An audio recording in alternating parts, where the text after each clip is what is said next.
What's going on, guys? So, season 2, episode 14, wanted to talk about the NCAA pre-allocations that have been released this evening. And I'm going to have Coach Eustace on here to talk about that. Coach Eustace is a wrestling nerd. He loves getting into the details of the rankings. Looking at RPI, and he's going to explain a little bit of that to how wrestlers' RPI is determined, and why that's an integral part in the coaches' rankings, and how those coaches' rankings affect those pre-allocations for those NCAA bids per each conference. Before we get into that, just to foreshadow, EIWA was allocated 26 spots. Which I think is about what we got last year. Last year was the first year we did not have the Ivies in the EIWAs. Last year they separated conferences. They created their own Ivy League conference. So that it took a bunch of bids away from the EIWAs. And last year they had more pre-allocations. This year they actually have less. So I think it's evened out a little bit. The Big Ten went down, and Coach Eustace is going to also talk a little bit about that ranking process, the coaches' rankings, and how it's changed since last year, and how I think there's a little bit more accountability towards these rankings, and how much focus is actually being put into it from the coaches this year. And I think overall, it's going to make it a more effective tool for the pre-allocations.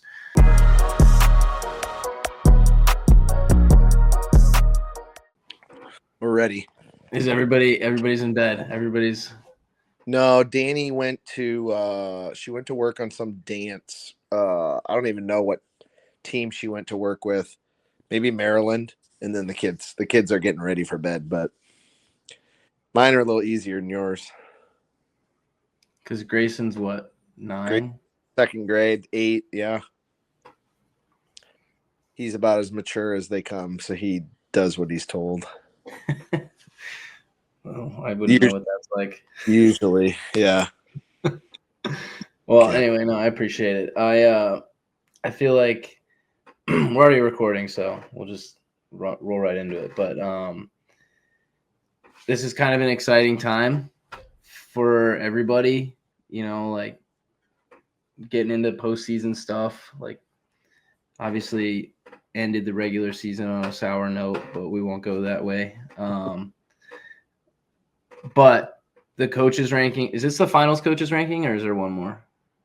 So we think there's one more after all the conference stuff takes place, because it has to help determine, and there's another RPI, I believe, because that helps determine or it helps the committee find those wild cards, like best available, essentially. So they want to have an updated ranking and RPI to help them with those wild cards. And I guess you would say, I don't know if that comes into seedings or not, but it definitely comes into play for wild cards. Okay, so then that would mean that the meeting for that final RPI has got to be, it would be after the EIWA championships? Exactly. Yeah. Well, yeah, because that's when they, after all the conference tournaments are done, they'll get down to their 28 or 29 that auto qualify. And then those guys that auto qualify, the people that have wins over them, that's what really, really comes into play for choosing those wild cards. Well, then that's going to have to happen really quick, because on the same link, and I'll share the screen, that has the bids selection. It says on March 10th,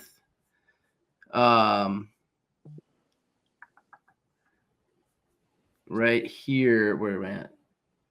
On my screen here. On March 10th, they'll announce the 42 remaining at-large bids. Yeah, it all happens. It all happens really, really fast after all the conference tournaments, for sure. Because they got to, people got to make travel plans and training plans, and then, all the stuff that happens, right after. So it happens quick. It's all coming up. Yeah, man. Yeah, so we're like 2 weeks away from that. And so the brackets and seeding will be announced at 8 p.m. on March 11th, the following day. So we'll know. Yeah.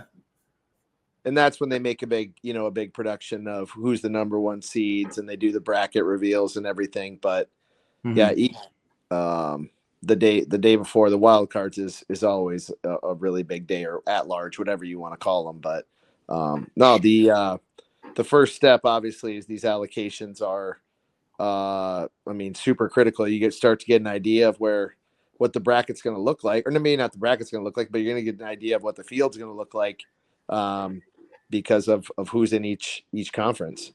Yeah. So coaches' rankings were a little bit different this year. And so, sorry, let's talk a little bit about the bids. Okay. So the bids, per the website, you and I know this, we've talked about it, but the allocations per conference are determined using winning percentage of the wrestler, coaches ranking, and then an RPI ranking. Mm-hmm. And so maybe talk to us a little bit about how the coaches ranking has changed this year. You've been pretty involved with it as far as, with the Navy and through the EIWA's rankings. How is it different than last year, and why do you think it's or better, or maybe not necessarily better, but maybe some of your opinions on that? Yeah, there's just a lot more accountability, and I think there's just a lot more clarity. Each weight class has 3 coaches that independently rank the weight class, and so basically it's on those 3 coaches to be responsible to follow college wrestling, pour over results, and really look into what they're doing, because they are accountable for it. Their names are attached to it. Every coach in the country knows what 3 coaches are on each weight class, and there can be follow up, after those rankings come out, every 2 weeks, whatever it is. But so basically, you have three coaches around the country. They submit their rankings on a Monday, we'll call it, and then those coaches get on a Zoom call or a Google call or whatever you want to do, and there's an administrator present, or another kind of fourth party that kind of oversees those 3 coaches, and basically they'll take a collection of those 3 coaches' rankings, and it kind of spits out a little bit of hey, this is where the guys kind of landed based on y'all's 3 opinions, and then you discuss, and sometimes things can move a little bit, and that's how you get that coach's ranking. And there were some weight classes that week to week or every 2 weeks, there was just incredible movement and upsets, and top 12 guys losing to unranked guys, or it really gets murky as you move through those rankings. Usually the top 10 or 12 or 15 are fairly solid and easy to do, but the 15 through 33 at some weights can just be incredibly challenging to do, because there's a little bit more inconsistent results. So like you said, this was the 3rd coaches ranking was released today, and along with the 2nd RPI. And we can talk about RPI. RPI, very simply for people that, in layman's terms, is your strength of schedule. Who have you wrestled? Are they in the rankings? What's their record? That kind of stuff. Like, just think of strength of schedule. So our team, in a nutshell, I would say we had great RPIs. We wrestled a really, really strong schedule, and that's by design, right? Coach Colott spends a lot more time than a lot of people really thinking about the schedule, trying to plot out what's best for the guys, what's best for our strength of schedule, what's best for where are we going to see ranked guys. That's why the Las Vegas tournament is so critical. That's why Soldier Salute is so critical. That's why some guys going to Scuffle is so critical. these are coaching decisions and strategy that every coach should be doing. They really should spend a lot of time now thinking about their schedule, because boy, you just got to find a way to get into that coach's ranking, and that has to be a deliberate thought by every coach. Where do I got to put my guys? What position to find them some wins that they can get into that coach's ranking, because that really is, the coach's ranking is really driving all of this and these allocations. It's interesting you say that. I don't want to go too far off a segue here, but like Coach Colad is very deliberate, and obviously I've got the privilege of hearing a lot of the same conversations as you do. But you mentioned that he's very deliberate about the schedule, not just looking at like, okay, what's our dual record going to be at the end of this thing? It's like, what's going to get our guys in the rankings, where we're going to see the best competition. Like you just said, I don't mean to reiterate everything you just said, but why do you think a lot of this, like schools or how we're winning the RPI ranking and the coaches rankings this year, you think that has anything to do with like a lot of schools shifting their schedules away from tournaments and more into duels? And like, not that they're dodging competition, but some of the schedules don't play into the algorithm needed to get into the coaches rankings or get into the RPI. Like, do you think that has anything to do with it? Well, one thing, and I'll be nice, but year to year, a lot of it can depend on just what kind of team do you have, right? Like, if you got a bunch of young guys that maybe aren't quite ready for a scuffle or a soldier salute or a Vegas, then hey, that, because we've done that too, where there's, half of our starters we take to Vegas and maybe half we don't. Those are decisions you have to make on the quality of the field, and kind of, you want your guys to be successful, right? Like if you're the 60th best team, dual team in the country, you're not going to schedule 8 duels with the Big Ten.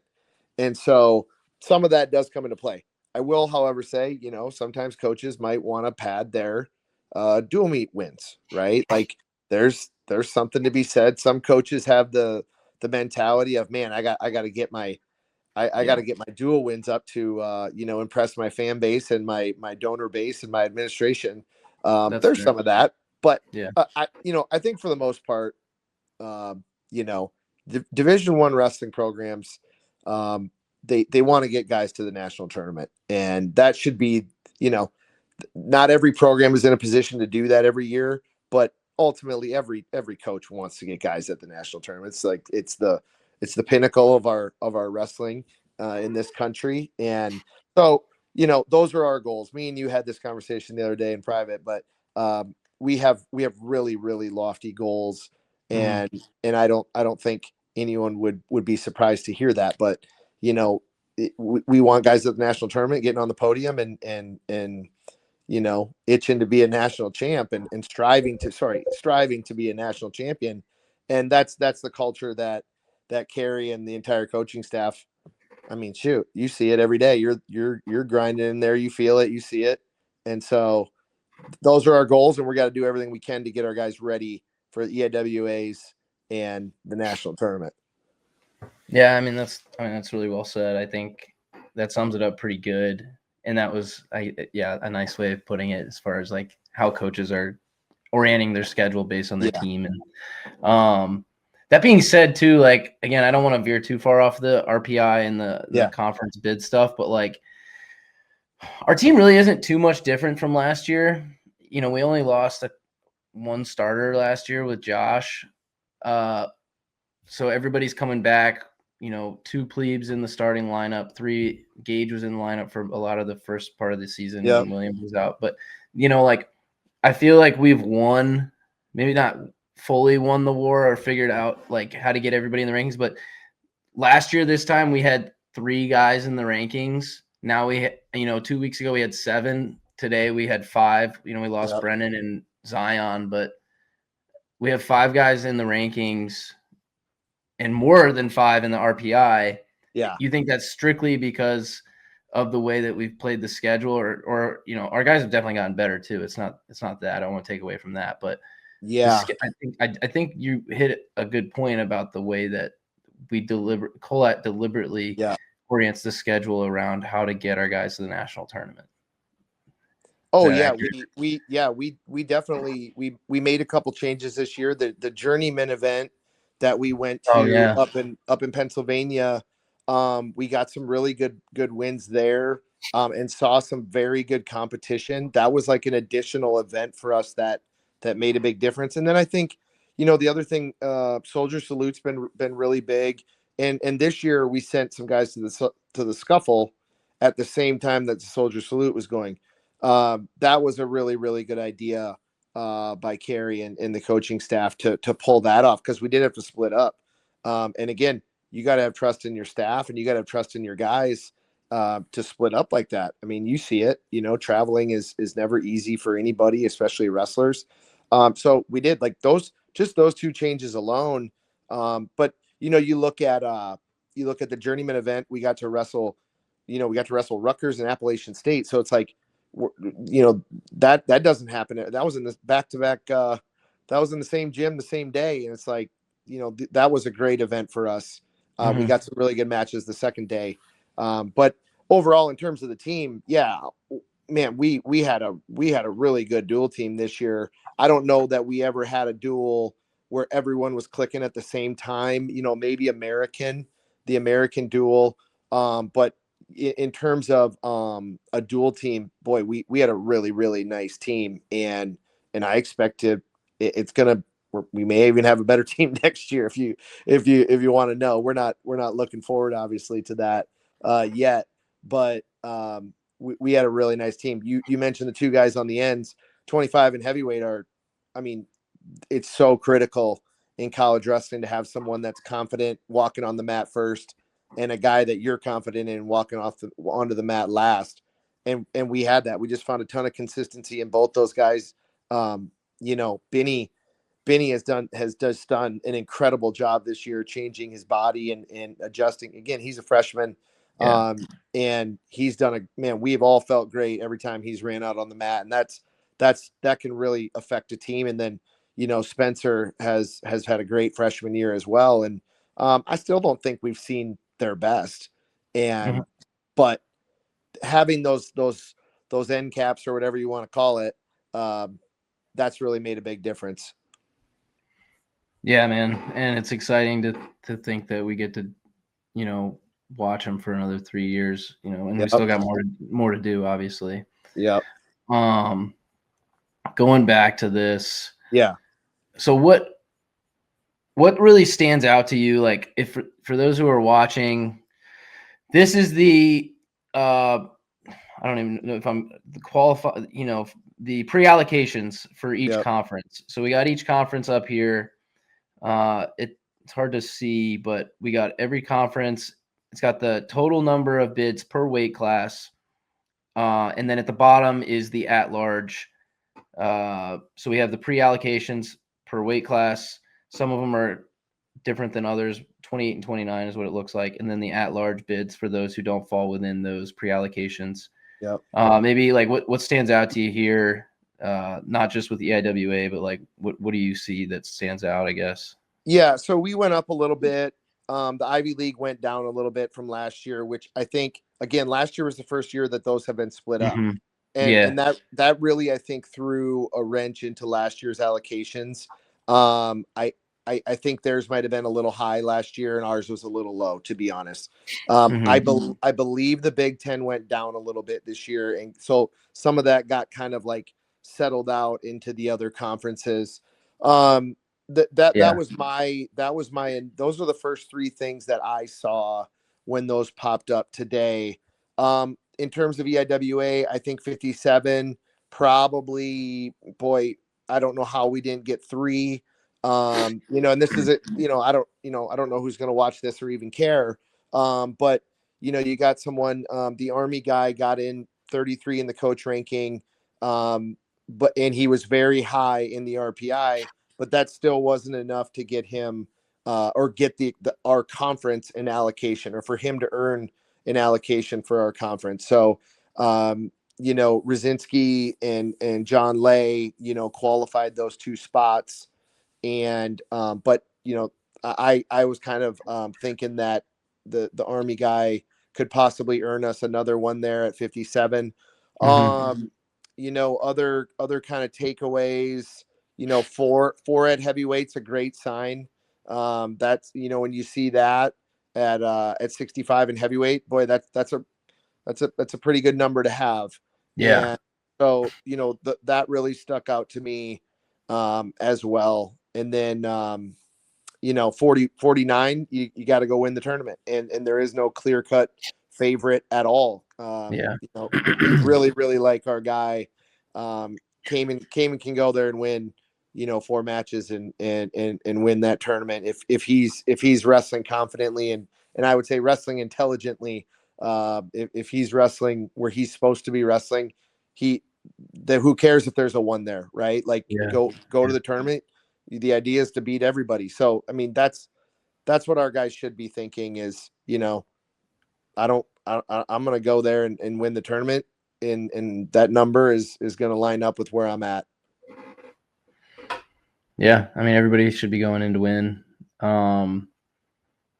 And even with these allocations, like, I don't want to be like overly confident or optimistic, but like, I don't think it would be shocking for anybody, as close to the team as you and I, that if we got 7 or 8 people to qualify looking at this, the 5 guys that are in that ranking that got the pre-allocated spots for our conference, like those guys are expected, but there's no reason why, Daniel Williams couldn't, take top 3 or, Andrew Binney getting to the finals at 125.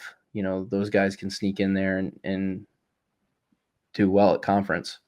Yeah, we really like our lineup. I mean, again, the idea is just to be at your very best, those 2 days, and however you feel, it doesn't matter. It's someone's got to come out of this tournament. Might as well be us. I think I said that last year too, and but we do. We feel really good about our training. We felt very good about our training leading up to Army. Guys did things right. They were looking good, and I expect to see more of the same leading up to the IWA's tournament. It's a very, very different environment. It's a very different feel than a Star Duel. Yeah, and I think we're going to see the absolute best out of our guys. I know Carrie's knows exactly what to do in these days and weeks leading up to an event like this. And our guys are going to get the very best of what they need and be feeling as good as they can heading into next weekend. For sure. Maybe elaborate for me, like, what these at large mean. So like, what is that there for, and like, what does that mean for everybody else? Yeah. So very simply, they want to identify, for whatever reason, if a guy, has an off weekend, they want to get the best wrestlers at the national tournament. So really what it comes down to, after the conference tournaments are over, they're going to look at the remaining people that didn't earn a spot, and they're going to say, okay, did any of these guys beat anyone that's earned their way into the tournament? That's really what you're looking at, is like, okay, these 28 guys qualified at the weight. All these remaining kids that didn't qualify yet, do any of them have wins over the field? That's kind of the saying, amongst coaches. And do any of them have wins over the field? And so that's a really, really good place to start with the wild card at large discussion, right? There's a couple other things that go into it, but again, layman's terms, do you have any wins over guys that are at the tournament? Because that means, hey, that guy should probably be in here then, right? Like that's right. That's a great way, and that's why you wrestle. That's why you get out during the wrestling season and wrestle different conferences, different tournaments. We try to get across the country. We want to wrestle as many different kind of groups as we can and give ourselves a chance if we had to, right? We're trying to get better. We're trying to improve. We're trying to see different styles and everything like that. But part of it is, hey, if I can beat somebody and he goes and wins the Pac tournament, the Pac-12 tournament, or hey, this guy goes and wins the Southern Conference tournament. Well, they're going to be in the national tournament, right? Mm-hmm. And if I don't hit my number at the EIWA conference or the pick any conference, the ACC, but I got a couple really good wins over guys that are in the tournament, that can go a long way. And so that's where that committee gets in a room and they just, they pour over, the rest of the country and take a look at those really significant wins. And that's where they get those final 4 to 5 names from. Again, if we're really like breaking it down to its bare bones, that's where they're getting those names from. Okay. Yeah, and then obviously each weight class will send 33 guys to the tournament. So each, they got 28 for 125 pre-allocation, 5 at large for 33. Yeah. Yep. All right. Well, yeah, that's cool. I appreciate the breakdown. I was pretty excited. I mean, I honestly, I don't remember what we had last year for the EIWAs. It might have been 26. It might have been 24. I just remember looking at it and being like, not very pumped about, going into the tournament and like, okay, we're running up, we're fighting uphill here. It was definitely 1 or 2 or 3 less last year. We can always go back and we'll go. I'm sure we'll go back and look tomorrow in the office. But I think the Ivies had more than us last year, which was a little bit hard to swallow. Yeah. The other thing was just a little bit of sticker shock for people that they'd been used to the EIWA, including the Ivies. So the brackets were much bigger. So the allocations were much bigger. So I think there was a little bit of shock at the number. And now people are we're kind of understanding, but I think, it's a very good conference. It's competitive. But everyone's got to be thinking that same thing. Like, I got to use the regular season to get out there and do everything I can to get my name in that coach ranking. Right. And so I think we brought 5 of that number this year. I think Navy, clicked off 5 of those allocations. Yeah. 5. So we were very close at 97. With Zion Hall was probably very close to that, to getting there. And so, I think we're definitely on the right track, doing the right things with our scheduling, like we talked about, and our guys are, they got to be ready to go and wrestle anybody. Yeah.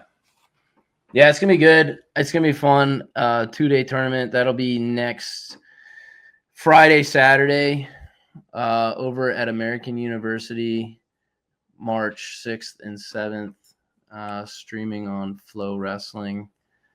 And then 2 weeks from there, we're in Cleveland.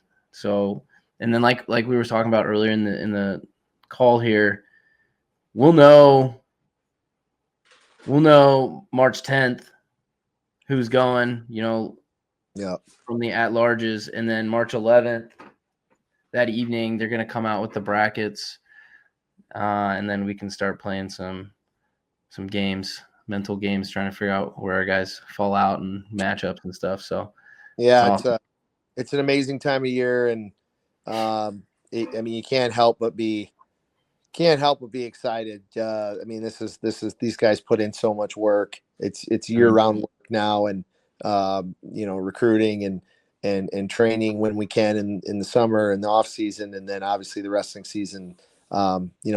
It's these guys have been working hard and putting in so much time. So you got to look at it as, hey, this is the time I go collect on all that work, and this is what we all live for. So it's almost here. So we'll get her going tomorrow. Yes, sir. Anyway, man, I appreciate the time, and I'll see you tomorrow. Sounds good, buddy.